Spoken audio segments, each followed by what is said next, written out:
کیا آپ جانتے ہیں سب سے پہلے نماز کس نے پڑھی؟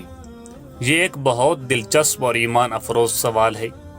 اسلامی روایات کے مطابق سب سے پہلے نماز ادا کرنے والے ہمارے پیارے نبی حضرت محمد مصطفیٰ صلی اللہ علیہ وآلہ وسلم ہیں۔ جب آپ صلی اللہ علیہ وآلہ وسلم پر پہلی وحی نازل ہوئی تو اس کے بعد اللہ تعالیٰ نے نماز کا حکم دیا۔ ابتدائی طور پر آپ صلی اللہ علیہ وآلہ وسلم اور حضرت خدیجہ رضی اللہ تعالی عنہا نے نماز ادا کی۔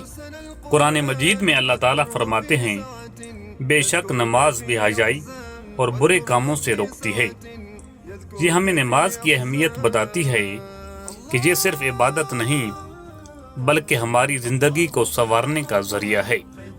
حدیث مبارکہ میں آتا ہے، نبی کریم صلی اللہ علیہ وآلہ وسلم نے فرمایا، نماز دین کا ستون ہے، یعنی اگر نماز قائم ہے تو دین قائم ہے، اور اگر نماز نہیں تو دین بھی کمزور ہو جاتا ہے۔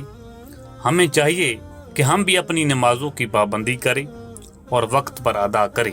کیا آپ 5 وقت کی نماز باقاعدگی سے پڑھتے ہیں؟ کمنٹ میں ضرور بتائیں۔